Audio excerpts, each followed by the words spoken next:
Hi everyone, it's Tanya Strysik from Creating Balanced Health. You can find me at A Mindful Nutritionist on Facebook and Instagram.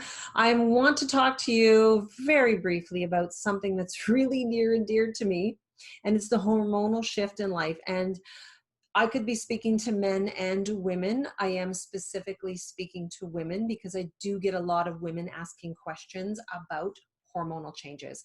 And so while this doesn't mean we won't do something about men down the future, this is about women. But I want to show you how what we think is aging in hormones may not be. Now, this is not medical advice. This is not a diagnosis. I'm here for information and education on behalf of Creating Balanced Health. Please see your licensed healthcare practitioner. Tests like these are meant to be adjunctive, like they're another picture. And sometimes what they do for people is peel back so many layers of their health onion that they really find some products and some tips when they come and do a report or consult with us that can move them into feeling much, much better. So I'm going to share my screen with you. And I did make a perky little slide talking about midlife hormones and the balanced health scan, because I had to ask myself when I went through my health conditions last year before I even worked for Balanced Health and I had mold in my home, I was like, everybody told me that I was just aging, and I was an active individual. I had so many health issues happening to me. I was like, really? Is this just aging? And I had to find out if it really just was. And yes, part of it is aging, but part of it can be other things. So you're probably familiar with our 14 systems in a balanced health scan. If you're not, your first page looks like this, where your systems are laid out as little dials, easy to understand, anything from minor stress to chronic weakness in this particular case. Now, this is a woman who is much my age, and she's feeling a lot of stress in her body and her life. She is mid-50s. Still taking care of parents, kids in university, career, which is changing because of the current situation in the world. And she can eat sometimes a lot. She feels like tons of cravings, and sometimes she can't eat at all. And these particular systems can all be affected in midlife, but really at any time of life if you're experiencing some stress.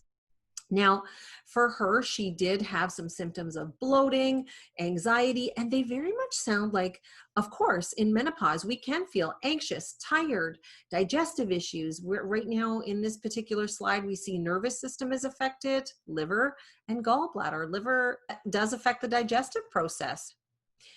On the bottom of the page, we will always have your most stressed systems outlined for you. Something like the thymus, as we age, that gets replaced by fat. Well, certain toxins love fatty tissue. And the thymus used to be, when we were younger, responsible for certain parts of immunity, and now it can be a reservoir for toxins. Now, let's just look at the nervous system. The nervous system encompasses the brain, the spinal cord, your nerves, hypothalamus, pituitary. The nervous system is like a big deal, right? It's a big deal. And things can bother our nervous system, whether it's inflammation, events and how we perceive them, blood sugar, definitely toxins, nutritional imbalances. I don't have on here hormonal imbalances, but that's part of it too. The nervous system helps to regulate the digestive system, but vice versa. We have a gut-brain connection. So really that arrow should have gone both ways. The nervous and the digestive system are intertwined. So is the nervous and the gallbladder and liver. And it's kind of like maybe it's a little bit backwards, but when we have the nervous system, we have the hypothalamus, which regulates thyroid and thyroid hormones. Those thyroid hormones are conjugated and taken care of in the liver. So if that liver isn't working well, then it can't do its job in helping to support the thyroid, which supports all the cells of your body. So we see that the nervous system and the digestive system are connected a little bit with the liver, but what about the next one? What about the endocrine system? The nervous system regulates the endocrine system. That adrenal gland down here under the notes, well, that's part of your endocrine system. And the hypothalamus, which is part of the nervous system, that's way down below on the very bottom of the page, that is part of the nervous system. So those two things are connected.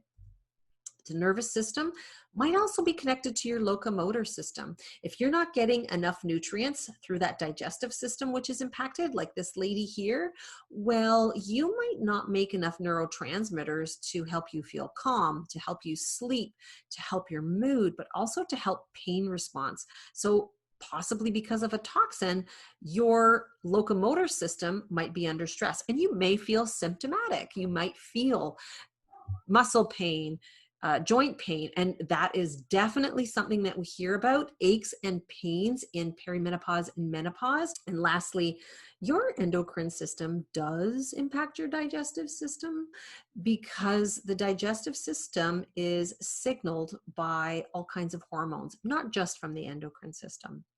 But if your thyroid is, say, hypothyroid, well, you won't poop as much. And the digestive system, yes, it's responsible for pooping. That's one of your major detox pathways, as is your liver. So we need to have all of these systems working optimally as we move into midlife, so we can mitigate and decrease symptoms, and not just symptoms, but health issues going down the road. So just the last little note, when we talk about this hypothalamus, it's so important because it's like the regulator of balance, of homeostasis, and our body fights to be in balance. It will regulate all kinds of other systems and let other systems sort of fall by the wayside to be in balance. And so if you are stressed, that endocrine system, all your sex hormones, those are not going to be priority. Survival is the priority of your body. So if you are stressed because of something, toxin, inflammation, you're not eating regularly, your blood sugar's off, well, your hypothalamus is going to prioritize survival over anything else. So when it comes to another section of our scans, we have like energetic sensitivities and energetic toxins. Again, this is not a diagnosis, but sometimes we look at sensitivities in a different way. You know, are you really sensitive, or could there be something else? And this particular individual who's experiencing all these menopausal symptoms like brain fog and digestion, etc., had a resonating mold or fungus that comes from plants on her scan. She also had a mold or yeast that's produced in the body. Now that one was actually candida. In some people, these particular things wreak like huge havoc on them. And when we see EMF come up on energetic sensitivities along with mold, well, we know that that person may be quite sensitive to mold, or maybe there's some mold in their body, and that's why they are sensitive. And so sensitivities can change as you balance your systems, whether it's candida or sometimes an environmental mold. For some people, it drives cravings for sugar, for grain products. Sometimes the gut can be inflamed from a toxin, and you can have leaky gut, where particular things that you eat leak out into your body system, and your immune system recognizes it as an invader or a sensitivity, and that's why you have a sensitivity. And I talk to a lot of people about food sensitivities who have had a diet history, and if you're not unraveling your sensitivities with somebody, this can lead you into a pattern not only of disordered eating, but also not feeding your body the things that it really needs. Now, this mold as an energetic toxin can give us symptoms that may mimic hormone imbalance, and maybe it's part of hormone imbalance. Well, it plays havoc with the endocrine system. So when we walk around saying, oh, geez, it's just my hormones, this is where I'm asking, is it? Am I aging and it's just my hormones?